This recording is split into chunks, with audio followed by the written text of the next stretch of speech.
anxiety that just builds up on the inside, thinking of all the ways that this could possibly go wrong, all the ways that it could possibly end, all the negative thoughts, the intrusive thoughts, everything just piling up in the back of my mind, telling me that fail. This is going to end badly. You're going to get hurt. Don't do it. Leave while you can. And just run away. All I've ever done my whole life. I've run from every problem that has ever came my way because I was afraid. I was afraid of losing it all, and yet run. I still run. Right now, as you're watching this, there's a thought in your head you can't stop replaying. Scientists asked 10,000 people a simple question. Do you struggle with overthinking? 99.5% said yes. That's not a coincidence. 301 million people worldwide suffer from anxiety disorders. That number has exploded by 55% in just 3 decades. 38% of people overthink every single day for over 20 minutes each time. And here's what the research really says. Overthinking doesn't just make you feel anxious, it predicts depression. It weakens your immune system. It increases your risk of heart disease. It even raises the risk of suicide. 73% of overthinkers say it makes them feel inadequate. 52% say it leaves them feeling drained. But here's the truth they don't tell you. Your brain isn't broken. It's wired this way. And once you understand why, you can finally break free. Overthinking isn't a bad habit you can just switch off. It's a pattern your brain has built to protect you. But the same system that keeps you safe can also trap you. Yep, you heard me right. I'm going to show you exactly what chronic overthinking does to your brain. The neuroscience they don't teach you. And, more importantly, how to actually stop it. Every thought you have begins as a tiny electrical signal between brain cells called neurons. Normally, those signals pass, fade, and make room for the next idea. But when you overthink, that simple process turns into a storm. The prefrontal cortex, the area right behind your forehead, which is responsible for decision-making, starts analyzing every possibility.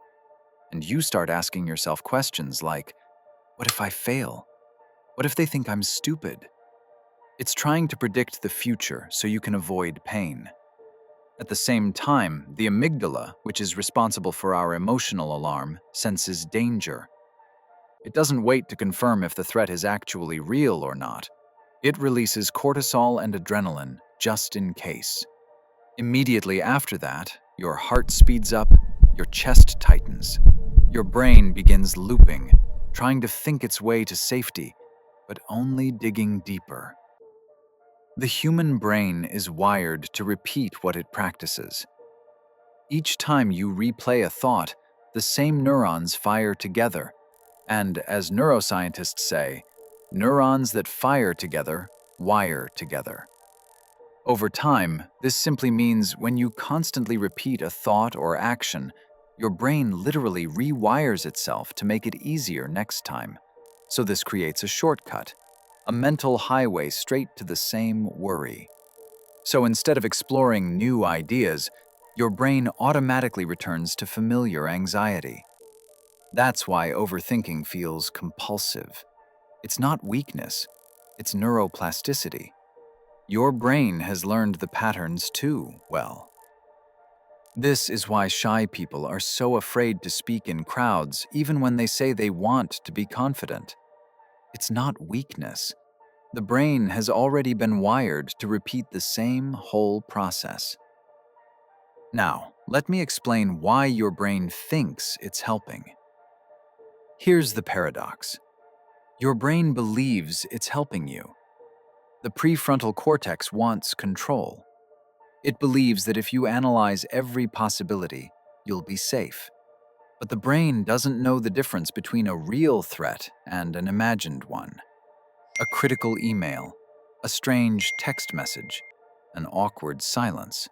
Your amygdala reacts the same way as if a lion walked into the sitting room, even when the danger is zero.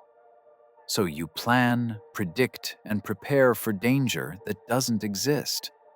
You're not broken. Your brain is simply too protective. When overthinking hurts the body, constant overthinking keeps cortisol high.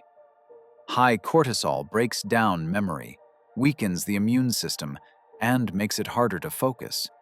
That's why overthinkers often feel tired all the time. It's not your body that's exhausted, it's your mind, burning energy in endless mental simulations. The brain consumes more than 20% of your body's energy. Imagine it running at full speed 24 hours a day. How to break the loop. You can't silence your thoughts by force. You have to re-educate your brain. Step 1. Breathe. When everything suddenly feels too much, you're sitting in your car after a long day, your phone keeps buzzing, messages from families, high expectations from work, school, or relationships, your brain replaying every small mistake from the day. You grip the steering wheel, chest tight. Please don't drive into the highway. Remember, breathe. You inhale for 4, hold for 4, exhale for 6.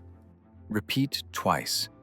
It's like hitting the reset button on your nervous system. You feel your shoulders drop a little. The noise in your head starts to fade. Nothing's fixed yet, but you've told your body, I'm safe. I am not my thoughts. I am the coach.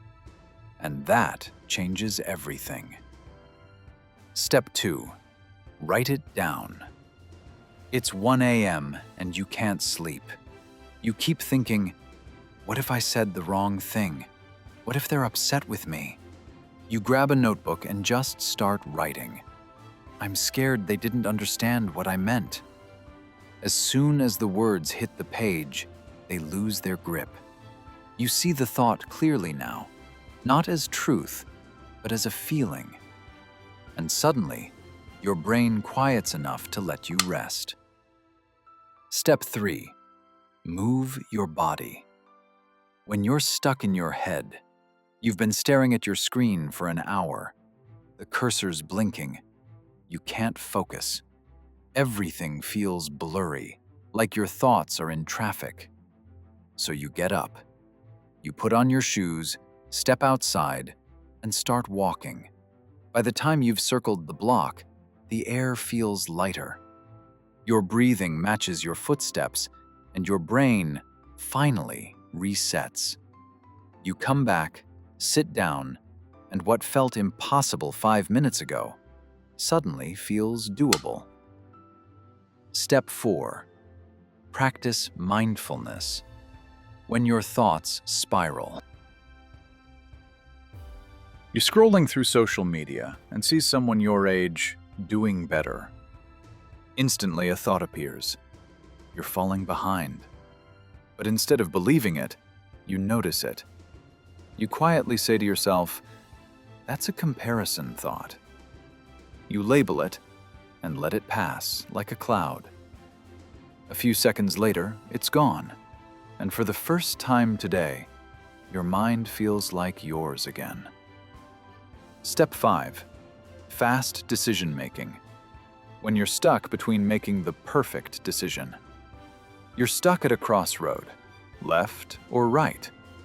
You think, rethink, then rethink again. Meanwhile, life's waiting at the finish line, tapping its foot. There's no perfect choice, only a chosen one that you make perfect through action. So take one step at a time. Movement kills mental noise. Summary. Your brain isn't your enemy. It's your oldest friend, doing its best to protect you. When you understand how it works, you stop fighting it. Then you start practicing new habits. The first time feels awkward. That's when your neurons are struggling to connect. But when you keep practicing, those same neurons fires together again and again. Suddenly, your brain builds a superhighway. Signals move faster, smoother, stronger. That's why you improve, not by magic, but by neutral teamwork. So think of your brain as a mirror. Think sad thoughts every day, and your brain wires sadness as a habit. But think grateful, confident thoughts, and your brain wires peace and strength. Your brain grows where your thoughts goes. You realize overthinking isn't intelligence. It's intelligence without direction. The smartest thing you can do is act, not obsess. So you turn thoughts into plans, plans into motion, and motion into peace. So the next time your thoughts begin to spiral, pause, breathe, and remind yourself, I'm safe. I'm here. I don't need to think my way out. I'm the coach. Because sometimes the smartest thing your brain can do is rest.